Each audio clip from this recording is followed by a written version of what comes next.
Hey, this is Ken for the Information Nation bringing some more stuff. That's right, more stuff. You know, a number of years ago, I'm going to tell you a little story here. A number of years ago, I was watching a TV program, news program. There was a guy on there talking about a book called Winning Through Intimidation.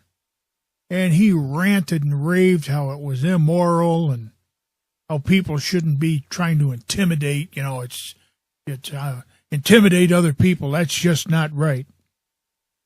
And then he was asked, well, did he read the book? And he said no. He said, but I saw the title, and I can assume from the title, you know, what's going on with this book. Well, I went out and bought the book. And the author of the book explained at the beginning, right in the introduction, he said, the reason that I named the book Winning Through Intimidation was because if I'd have said, name the book, you know, how to legally cover yourself in a business transaction, most people wouldn't have bought it. And that's what it was about. It really wasn't about intimidating people. It was about protecting yourself in negotiations. Well, we seem to have the same problem with marijuana. Not that we're negotiating, and not that we're intimidating. But as says here, U.S. marijuana czar, cannabis, most dangerous drug on the market. This is in High Times Magazine, April 28, 2017, by Chris Roberts. You know, the government has been touting the same line for almost 100 years. And here, roll it down a little bit, and it says, on marijuana policy, the big, talking, fast-moving, ultimate self-defeating Trump administration is currently frozen in stasis. Attorney General Jeff Sessions has yet to back up any of his tough talk on marijuana with action. This week appearing to inch even closer to maintaining the current uneasy truce, the pharmaceutical industry, backed by Representative Tom Marino, the president, thoroughly awful choice for drug czar, has yet to be confirmed. Now, people out there who talk about medical marijuana and recreational marijuana, let's get right down to it, and then we'll continue with this article. Medical marijuana helps a lot of people. I have testimony after testimony. There has been article written after article. You can go on YouTube and search for medical marijuana cancer treatment, epilepsy, seizures. It treats a lot of disease. One of the reasons that the marijuana industry, the pharmaceutical industry, doesn't want it is cutting into their profits. I think I saw the article where it stated in Colorado that they have drastically reduced the amount of painkillers that are being prescribed as people are using marijuana. So that cuts into their profit. But let's continue on here. 29 states have legalized some form of marijuana for medical use, and 8 states and Washington, D.C. have legalized it for recreational use. Still, Shamila said, it's the most misunderstood and dangerous drug on the market. He called marijuana generational nightmare because children and teenagers think the drug is safe. You know, I really hate to tell this guy, but I am so sick and tired of people going, we got to do it for the children.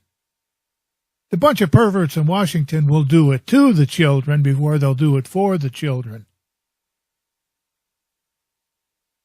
But anyhow, not far away from Beloit, city of Milwaukee, place surely known to lawmen like Shamila for it, no other reason than its colorful cowboy-wearing hat. They're talking about the sheriff up there. 343 people died from drug overdoses. Well, you know, that's kind of a generic, that's kind of like winning through intimidation. Very generic. What drugs? Through mid-April, 72 people have died, meaning the city is on pace to record 400 drug overdoses in 2017. And here's the predictable reveal. Not a single fatal overdose can be attributed to cannabis. But do you see how they reported? Oh, we had 343 people died from drug overdoses. Now let's talk about the drug overdose. You know, they say we have an opiate crisis. Matter of fact, here it is in the next paragraph down. Just to review, in the middle of the worldwide opiate crisis, with scores of people dropping dead from synthetic opiates bought online and shipped via mails from overseas across the country, a situation so precarious that normal poppy-derived heroin is safer than the current drug supply. One White House leader on marijuana policy is calling cannabis the country's most dangerous drug. Let's get right down to basics here. Most of the people who are addicted to opioids, to opium, are getting it from their doctor in a prescription, and it's coming from the pharmaceutical industries. And what's happening, what is really happening is people are taking the drug for their pain, and after a while it just doesn't do any good, and they are progressing to the next stage. So they're going from an opium-based pharmaceutical drug to heroin. Now, can I back that up with figures? It's just what I've seen. I don't have the figures with me, so don't take my word for it. Look it up. But if you look up opium dependency, you will find out that the majority of the people are getting it from the pharmaceutical companies, which means they're getting it from the doctors. So here medical doctor also present at Shamila's intimate talk to the local anti-legalization set. True to his profession, James McNeil offered that describing marijuana as the most dangerous drug on the market might not be a fair assessment. He might be right, but then offered his own bizarre view on the drug, which is not the drug responsible for hundreds of drug overdose deaths in the state. It is not a respiratory depressant, but that doesn't mean it's not dangerous, McNeil said. You can hallucinate and walk out in front of a car, and that can kill you just as much as not breathing from a heroin overdose. That's true. And you can be depressed and be taking some antidepressants, and you can stick a gun in your mouth and blow your head off, and that'll kill you just as much as a heroin overdose. Do you see the crap that they're putting out there? Just pure BS. They have no proof. I've never talked to anybody who has hallucinated while on marijuana. I have friends of mine in other states that I talk to via Skype that have medical marijuana cards, and I've asked them, and they say, no, I don't hallucinate. I just really, really mellow out. And let's put it this way. As mellow as my friends get, they don't want to even get up and walk to the refrigerator, but they got the munchies, let alone go out and walk in front of a car. So this guy's blowing smoke up everybody's chocolate whiz-wang here. In case you were curious, because we haven't heard of someone intoxicated on cannabis wandering out in front of a car. Not to say it's never happened during the march of human history, but you can't guarantee that you hear about it ad nauseum if it had. Let's boil it down to exactly what we're talking about here. What we are talking about here is protecting the profits of the pharmaceutical industry to the tune of hundreds of billions of dollars.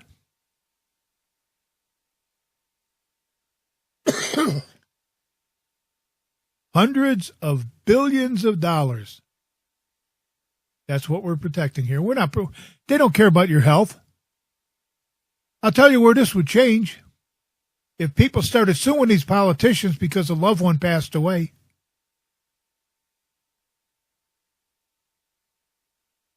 You've really got to be a low-life son of a bitch to withhold a medication that could save somebody's life to protect your damn pocketbook. You've really got to be a scumbag, a scum-sucking bottom feeder, or a politician, whichever the case may be. Why? Pharmaceutical industries, they pump up your profits. They pump up your campaign. They give you money. I trust politicians as far as I can pick them up and throw them. That's it. Any of them. They will lie for their own personal gain. They have opium is not. People are not jumping to opium from marijuana. That's a lie. People are not walking out in front of cars because of marijuana. That's a lie. The only thing that ever got hurt from marijuana was a bag of chips and some Twinkies. Because somebody got the munchies. Now, they may have died because they had such munchies that they stuffed the package in their mouth without opening it. And it got stuck in their mouth and they choked to death. But this is what they will go to no ends to protect the pharmaceutical industry and to keep you sick. Let's face it. Whether it's cancer, diabetes, heart conditions, anything out there, you never hear them say we've got a cure. They always say we can control it. Why? Because you have to keep on coming back for their drugs month after month after month. It's a continuous cash cow for them. And that cash cow, 40% of the profits from cancer treatment come to the United States pharmaceutical companies. It's in the form of over $400 billion. So globally, you can figure it's $1 trillion industry. And that's just cancer treatment. What about Crohn's disease, epilepsy, Parkinson's,